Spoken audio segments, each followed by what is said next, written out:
हाँ, तो शुरू करते हैं। क्या था मॉडर्न हिस्ट्री ना, आधुनिक भारत का इतिहास, वर्ग 8, कक्षा 8 का पार्ट 11 है। और हम लोग 1857 की क्रांति के आसपास की घटनाओं को देख रहे थे। उससे पीछे होने वाले रिवॉल्ट्स, विद्रोह के बारे में जानकारी लिए थे। अभी 1857 के बारे में एग्जैक्ट फोकस करेंगे। Indian reaction, 1857 revolt and it's after month. 1857 की घटना और उसके बाद आधुनिक भारत का इतिहास। How the British conquest took place, किस तरह से ब्रिटिश कन्क्वेस्ट टुक प्लेस हुआ था, ये सब पढ़ लिए, ये सब पीछे के लेक्चर्स में देख चुके हैं। अब शुरू करते हैं। इंडियन रिएक्शन, एक था इमीडिएट रिएक्शन और एक था आइडियोलॉजिकल रिएक्शन। इमीडिएट रिएक्शन भी देख लिए, कुछ रिवॉल्ट्स हो रहे थे, हो कौन कर रहा था, कहाँ कर रहा था, कैसे कर रहा था, आउटकम क्या थे, इम्पैक्ट क्या पड़ा, उसका प्रभाव क्या पड़ा। और आइडियोलॉजिकल रिएक्शन भी देख रहे थे। आइडियोलॉजिकल रिएक्शंस में मेकिंग ऑफ ऑर्गेनाइजेशंस, जैसे कांग्रेस बनती है 1885 में, development of education, role of press, creating awareness amongst masses, hence modern response. Modern response में आया सामाजिक, आर्थिक और राजनीतिक।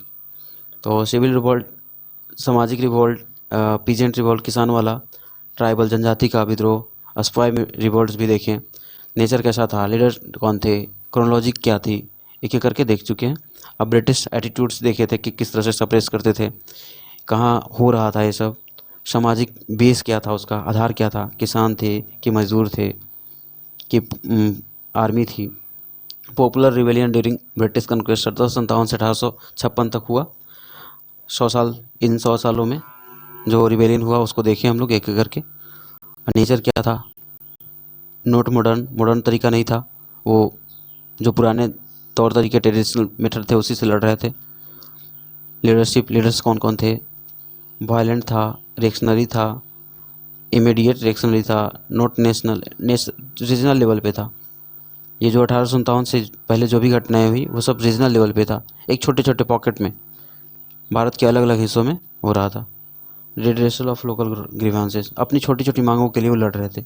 एक यूनाइट देश के रूप में एक भारत के लिए मांग नहीं कर रहे थे, अपनी अपनी आवश्यकताओं के लिए, अपनी अपनी ज़रूरतों का जो उनके साथ गलत किया जा रहा था, उनके अधिकारों को छीना जा रहा था, उसके लिए लड़ रहे थे अंग्रेज़ों के खिलाफ।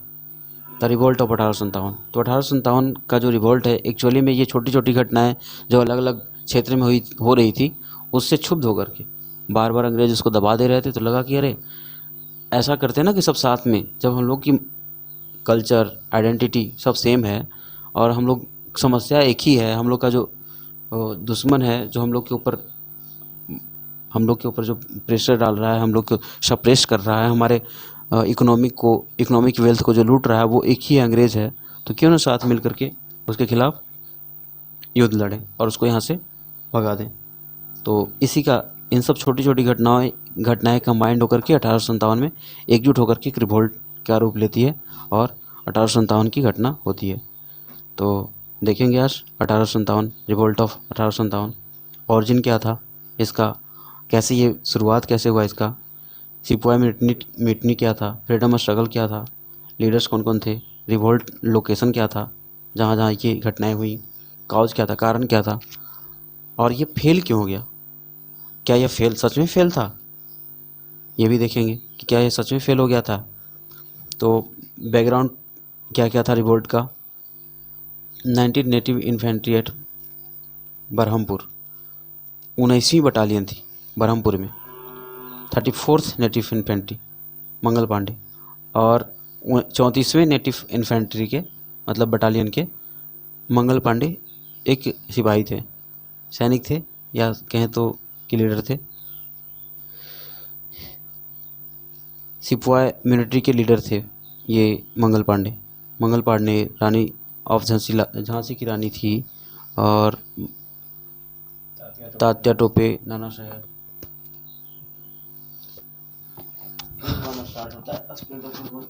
मार्च 29 1857 का समय है।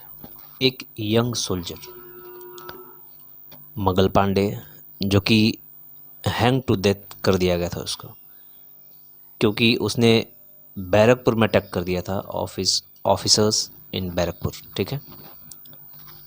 29 मार्च 1857 का समय है। एक यंग सोल्जर जिसका नाम मंगल पांडे था, जो कि 34th नेटिव इन्फेंट्री से बिलोंग करता है, उसको हैंग टू डेथ कर दिया गया।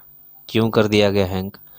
For attacking his officers in Barrackpore. इसने गोली से अपने ही ऑफिसर्स, जो अंग्रेज़ थे, ये इंडियन थे, और जो इनके सीनियर थे वो सारे अंग्रेज़ थे।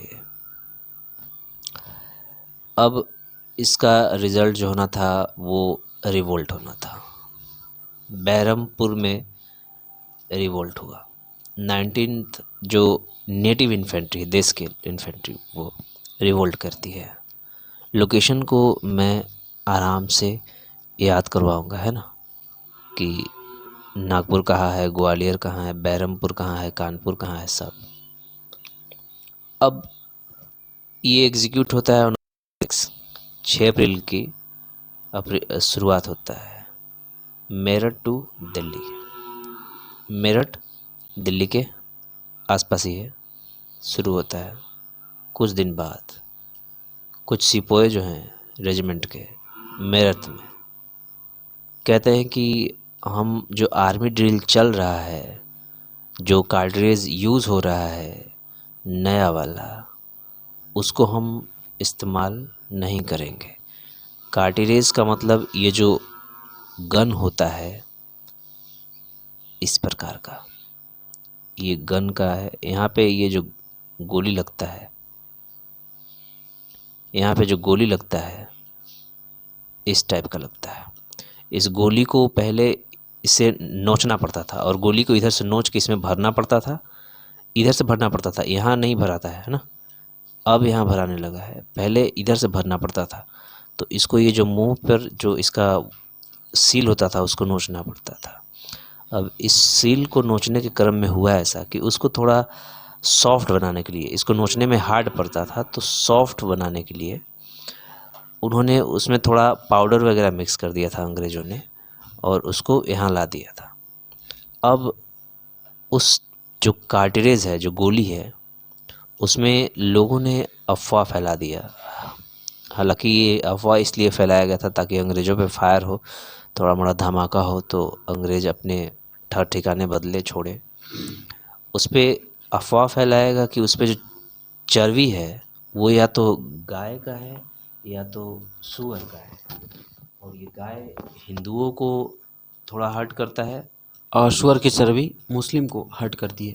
इसलिए जो सिपाही थे वो विद्रोह करने लगे, वो ईस्ट इंडिया कंपनी के अगेंस्ट खड़े हो गए, बोलने लगे कि ये हमारे धर्म के खिलाफ है, हम ऐसा नहीं कर सकते हैं, मेरी आइडेंटिटी ही ख़त्म हो जाएगी, मेरी कल्चर ही नहीं बचेगा, तो हम जी के क्या करेंगे। और अपने धर्म के प्रति रिस्पेक्ट हर इंसान को होता है, अपने कल्चर से लगाव हर इंसान को होता है, तो कल्चर इन लोग के लिए ज़्यादा इंपॉर्टेंट था। तो एकाएक हर सिपाही के इम्पैक्ट पड़ा, पहले से था ही आपसी वो जो मन में जो भरा हुआ था वो तो था ही, एक और जो इंसिडेंट का घी में आग डालने का काम किया। ये जो चर्बी था ना गाय का और सूअर का, घी में आग में घी डालने का काम किया। सॉरी, मैंने उल्टा फ्रेज यूज कर लिया। आग में घी डालने का काम किया ये जो चर्बी था गाय का और सूअर का मिलाया हुआ। इससे क्या होता था एक्चुअली में, जब बम को फेंकते समय यूज करते थे इसको, वो तोड़ के मुंह से नोचना पड़ता था।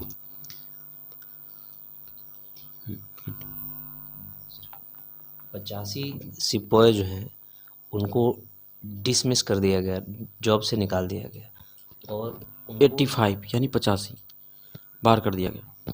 सेंटेंस टू जेल कर दिया गया, मतलब जेल में डाल दिया गया, क्योंकि इन्होंने अपने ऑफिसर्स को डिसओबे किया था। उनके नियम को नहीं, उनके कानून, उनके आज्ञा को पालन नहीं किया था, इसलिए उनको आज्ञा की अवहेलना करने के जुर्म में 10 साल का सज़ा, 10 साल का जेल की सज़ा, वो जो मार्शल लॉ होता है ना, क्या कहते हैं उसको, कोर्ट मार्शल कर दिया गया, 10 साल की सज़ा दे दी गई।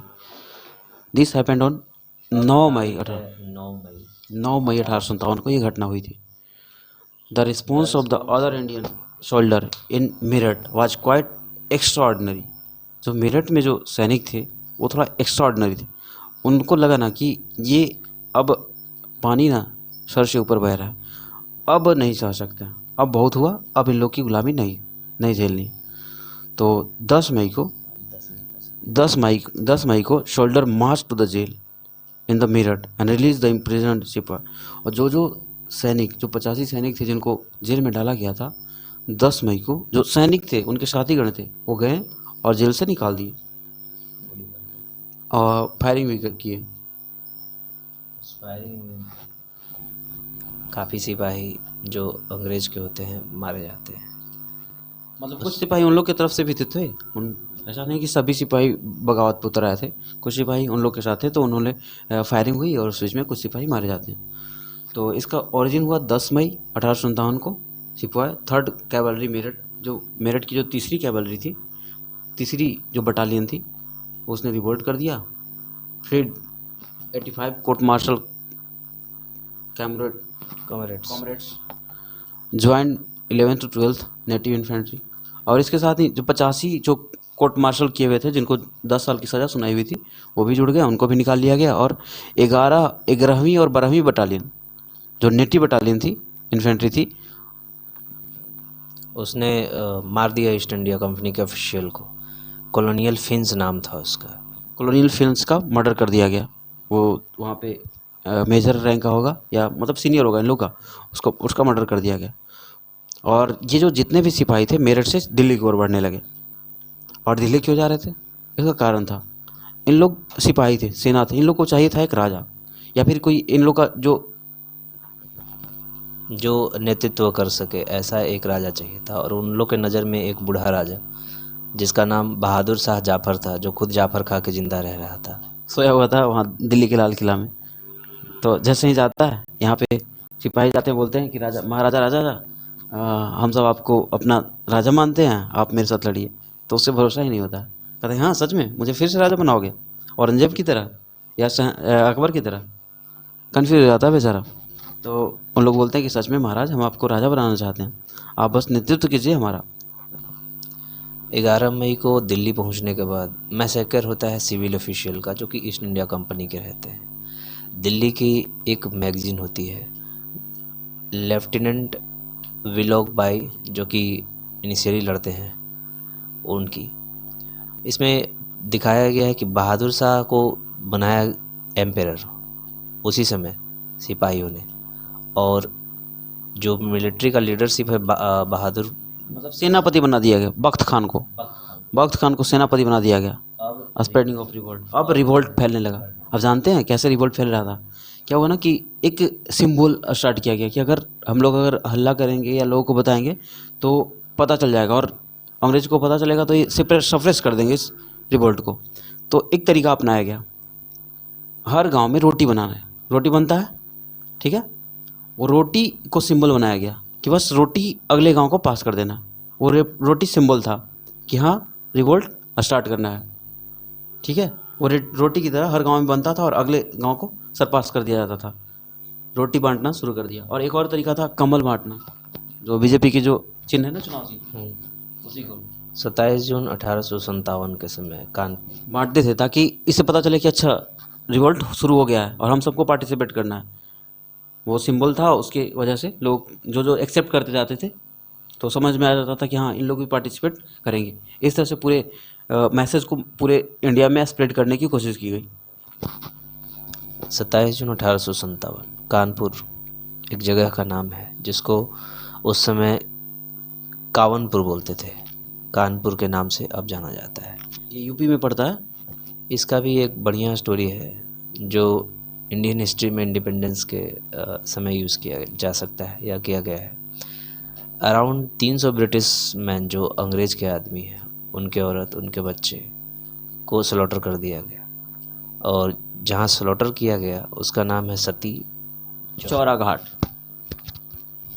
लेटर ये जो चौरा घाट है, इसको घाट के नाम से जाना जाने लगा। ये बाद में जो चौरा घाट था, जहाँ 300 ब्रिटिश मेन और वुमेन और चिल्ड्रन को जो मार दिया गया था, इसको मैसेकर घाट कहते हैं। मतलब जहाँ मर्डर किया गया, किलिंग किया गया, ब्रूटल किलिंग्स किया हुआ, ऐसा जगह। नाउ वो जो वहाँ से भाग गए ब्रूटल फेट से उस दिन, उसको बाद में फिर मार दिया गया।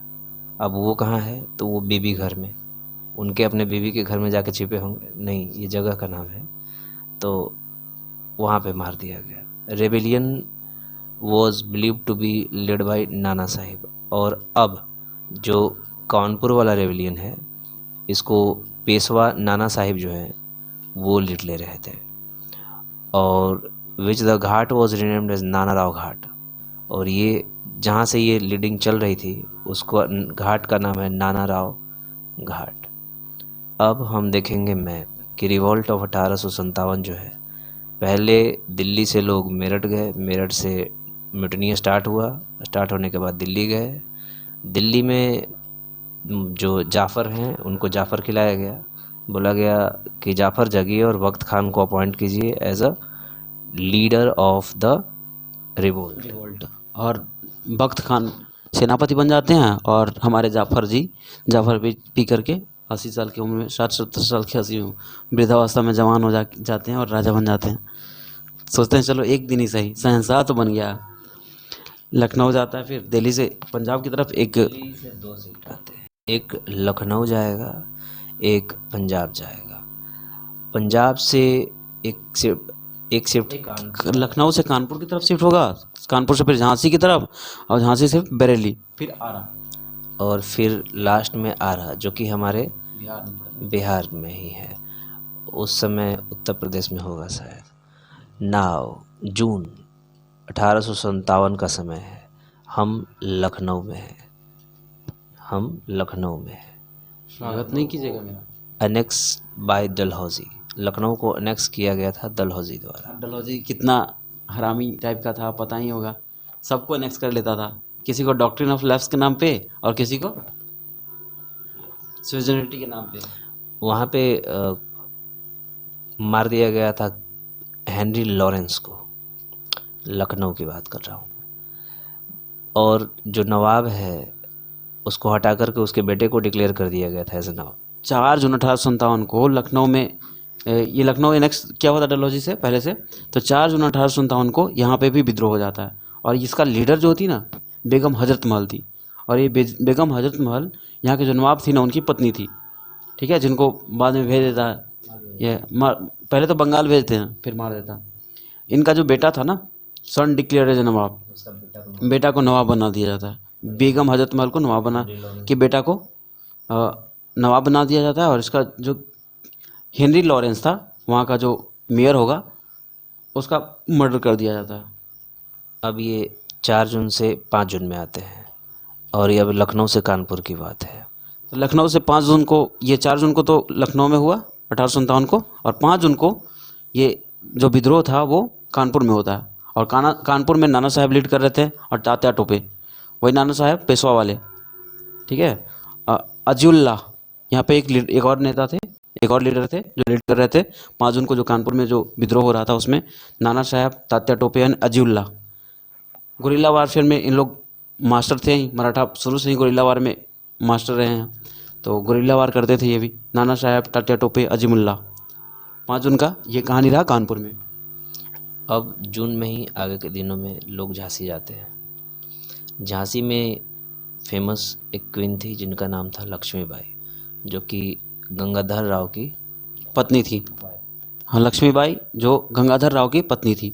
अब गंगाधर राव किसी कारण से मर जाते हैं, और इनका एक पुत्र होता है, लेकिन एडॉप्टेड रहता है, उनका खुद का पुत्र नहीं रहता। लेकिन ये डलहौजी कहता है कि आपका अपना पुत्र है नहीं, तो दत्तक पुत्र, मतलब किसी के दूसरे के दिया हुआ बेटा को आप राजा नहीं बना सकते हैं, युवराज नहीं घोषित कर सकते हैं। तो ऐसी परिस्थिति में ये झांसी की रानी भी रिवोल्ट कर देती है कि मेरा राज्य हड़पने वाला है। और ये तरीका था डॉक्ट्रिन ऑफ लैप्स के तहत कि अगर आपका बेटा नहीं है, आपका आगे वंशज नहीं है, तो दे दीजिए, कंपनी को ध्यान दे दीजिए, कंपनी तो संभाल ही लेगी, कंपनी की इतनी बड़ी एम्प्लॉय है, किसी न किसी को पकड़ा दीजिए। कुछ छुटपुटिया जगह भी हैं, जैसे बरेली में खान बहादुर जो कि डिसेंडेंट थे रोहिलखंड के, रोहिलखंड में अफगान, और आरा के जो कुंवर सिंह जो जगदीशपुर के हैं, और फिर फैज़ाबाद के मौला अहमदुल्ला। फिर जो हम पंजाब में गए थे दिल्ली के डायरेक्ट बाद, वहाँ पे हैं नौशेरा होती मरदम। फिर पटना में मौलवी पीर अली, ये पटना बिहार वाला।